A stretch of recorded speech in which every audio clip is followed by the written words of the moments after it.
আসসালামু আলাইকুম প্রিয় বন্ধুরা, কেমন আছো সকলে? আশা করি সকলে ভালো আছো। আবারও তোমাদের জন্য নতুন একটা ভিডিও নিয়ে চলে আসলাম নাহিদ এসে কিচেনটিতে।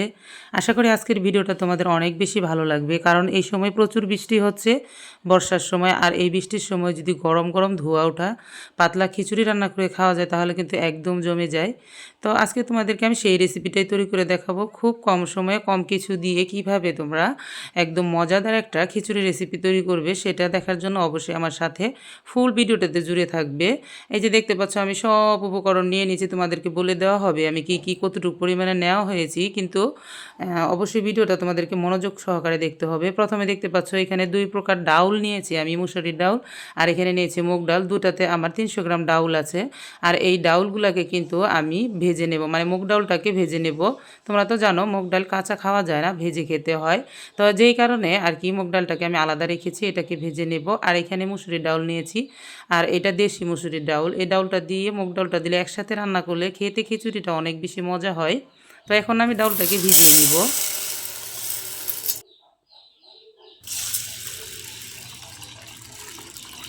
প্রিয় বন্ধুরা, তোমরা অবশ্যই খেয়াল রাখবে, সবসময় কিন্তু মুসুরির ডালটাকে আধা ঘন্টা আগে ভিজিয়ে নিবে, আর মুগ ডালটাকে এইভাবে তোমরা ভেজে নিবে। আমি কিভাবে ভেজে নিচ্ছি দেখলেই তোমরা বুঝতে পারবে, খুব কম সময়ে কিন্তু এই ডাউলটাকে ভেজে নেওয়া হয়ে যাবে। 5 মিনিটের মতন ভাজলেই কিন্তু ডাউলটার থেকে সুন্দর একটা গ্রান বের হবে, ভাজা ভাজা, যেটা নাকি আমরা বাদাম ভাজাতে খেয়ে থাকি, সুন্দর একটা গ্রান বের হয়। সেরকম যখন গ্রান বের হবে তখন তোমাকে বুঝে নিতে হবে ডাউলটা ভাজা হয়ে গেছে। আর ডাউলটা কিন্তু আগে থেকে ফুলে যাবে, মোটা হয়ে যাবে, কালারটাও হালকা পাতলা চেঞ্জ হয়ে যাবে। ঠিক ওই সময় কিন্তু নামিয়ে নিতে হবে। এখন আমার ডাউলটা কিন্তু ভাজা হয়ে গেছে, মুগ ডাউলটা। এটাকে আমি নামিয়ে মুসুরির ডাউল যেখানে ভিজিয়েছিলাম ঠিক সেখানেই ভিজিয়ে দিচ্ছি।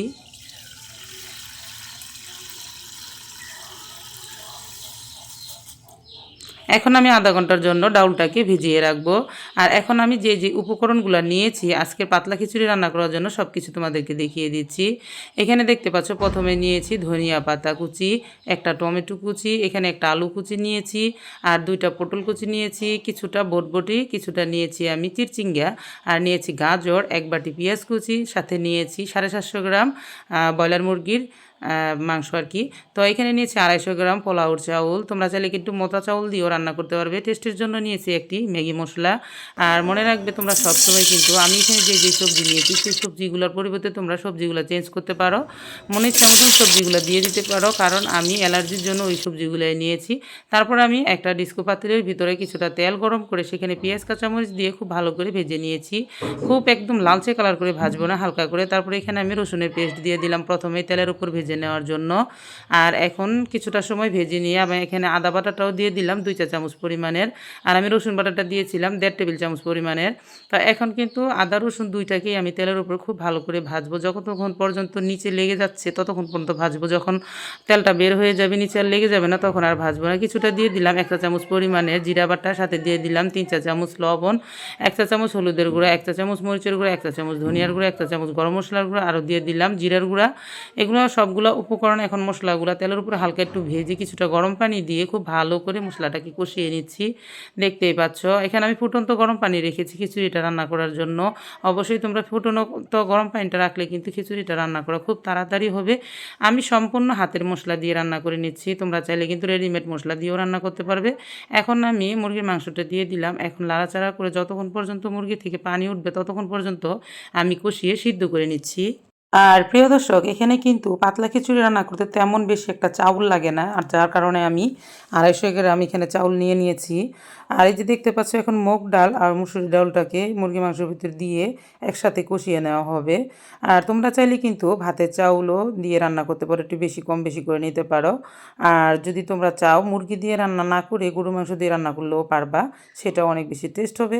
তো কিছুটা সময় আমি ডাউলটাকে কষিয়ে নিয়ে এখন সবজিগুলো দিয়ে দিচ্ছি একে একে, সবগুলো সবজিগুলো তো তোমাদেরকে আগেই বলে দিয়েছি কি সবজি আমি নিয়েছি। আমি এখানে অ্যালার্জি জাতীয় কোনো সবজি অ্যাড করিনি, কারণ আমাদের শরীরে অ্যালার্জি বেশি, আমার বাচ্চারা খেতে পছন্দ করে না অ্যালার্জি জাতীয় খাবারগুলো, যার কারণে আমি এইসব সবজি দিয়ে রান্না করলাম। তোমরা চাইলে মিষ্টি কুমড়া, এখানে বিভিন্ন আরও অনেক ধরনের সবজি আছে, শাক আছে, যেগুলো তোমরা অ্যাড করে দিলে আরও বেশি টেস্ট পাবে।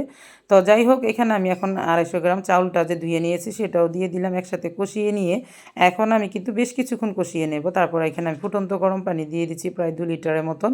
কারণ পাতলা খিচুড়ি রান্না করলে কিন্তু সবসময় খেয়াল রাখবা তোমরা একটু পানির পরিমাণটা বাড়িয়ে দিতে হয়। চাউলটা ফুটতে ফুটতে তারপরে কিন্তু আস্তে আস্তে ঘন হয়ে আসে। এদিকে সবজিগুলো সিদ্ধ হবে, মুরগির মাংস সিদ্ধ হবে, সেই পরিমাণ করে দিতে হবে। কিছুটা সময় বলক চলে আসার পর আমি নাড়াচাড়া করে সেই টমেটো কুচিটা দিয়ে দিলাম। হালকা একটু টকটক হলে খিচুড়িটা খেতে অনেক বেশি মজাদার হয়ে থাকে। আর তোমরা খিচুড়িতে অবশ্যই মুগ ডাল দেওয়ার চেষ্টা করবে। মুসুরি ডালের থেকে মুগ ডাল দিয়ে খিচুড়ি রান্না করলে সেটা কিন্তু অনেক বেশি টেস্ট হয়।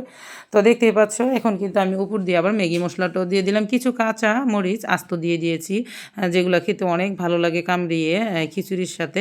তো এখন কিন্তু খিচুড়িটা অনেকটাই ঘন হয়ে গেছে। শেষ পর্যায়ে কিন্তু আমি এখানে ধনিয়া পাতা দিয়ে দেবো। দেখতেই পাচ্ছ ধনিয়া পাতার গ্রানটা খিচুড়িতে অনেক বেশি মজা হয়ে থাকে, যার কারণে আমি ধনিয়া পাতাটা সবসময় দিয়ে থাকি। যদি তোমরা ব্যবহার করতে না চাও তাহলে অপশনাল, দিবা না। আর তোমরা কিন্তু শেষের দিকে জিরার গুঁড়াটাও দিতে পারো। তো আমার খিচুড়িটা অলরেডি হয়ে গেছে। আমি সবসময় কিন্তু এখানে পেঁয়াজ রসুনের একটা পোড়ন তৈরি করে থাকি, সেই পোড়নটাই কিন্তু খিচুড়ির উপরে শেষের দিকে দিয়ে দেই, যেটা নাকি খেতে আরও বেশি টেস্ট হয়। অনেকে কিন্তু সেই পোড়নটা দেয় না, অবশ্যই তোমরা দিয়ে দিবা। শুকনো মরিচ ভাজা রাখবা, তাহলে কিন্তু গ্যারানটা অনেক বেশি সুন্দর আসে। একদম ন্যাচারাল হাতের মশলা দিয়ে তোমরা এইভাবে যদি খিচুড়ি রান্না করে খেয়ে দেখবা, বাইরের মশলা থেকে হাতের মশলা দিয়ে খিচুড়ি রান্না করে কিন্তু খেলে আরও বেশি টেস্ট লাগে, একদম রেস্টুরেন্ট ফেল্ড হয়ে যাবে। তো তোমরা যেটা দেখতে পাচ্ছ আর কি। এখন আমি পোড়নটাকে নাড়াচাড়া দিয়ে খিচুড়িটা অলরেডি আমার রান্না করা হয়ে গেছে, নামিয়ে নেব। এদিকে এত সুন্দর গ্রান করছে, বাচ্চারা খাওয়ার জন্য কিন্তু ছটফট করতেছে। তোমরা যদি একবার এইভাবে ট্রাই করে খেয়ে দেখতে পারো, অবশ্যই আমাকে কমেন্ট করতে হবে, কারণ এটা এত বেশি টেস্ট হয় সেটা তোমরা খেলেই কিন্তু বুঝতে পারবে। দেখতেই পাচ্ছ আমার রান্নাটা শেষ, এখন আমি পরিবেশন করে নিচ্ছি। আর আমি কিন্তু এখানে শুকনা মরিচ, লেবু, শসা সব কিছু দিয়ে পরিবেশন করব। আর এটা কিন্তু দেখতে অসাধারণ হবে, খেতেও খুবই টেস্ট হয়েছিল, যেটা আমরা খাওয়ার পরে কিন্তু ভয়েসটা দিয়ে তোমাদেরকে বলে দিয়েছি। আর গরম গরম এই বৃষ্টির সময় কিন্তু ধোয়া ওঠা এই খিচুড়ির কোনো তুলনাই হয় না প্রিয় দর্শক। রেসিপিটা কিন্তু আমার শেষ মুহূর্তে। তোমাদের কাছে কেমন লাগলো আজকের রেসিপি? আশা করি অনেক বেশি ভালো লাগছে। যদি বেশি ভালো লাগে তাহলে অবশ্যই তোমরা একবার ট্রাই করে খেয়ে দেখো। আর যদি বেশি ভালো লেগে থাকে তাহলে ভিডিওটিতে একটি লাইক দিয়ে দিবা। তাহলে আজ এই পর্যন্তই, আবারও চলে আসবো নতুন কোনো রেসিপি নিয়ে ইনশাআল্লাহ। ততক্ষণ পর্যন্ত সকলেই ভালো থাকো, ধন্যবাদ।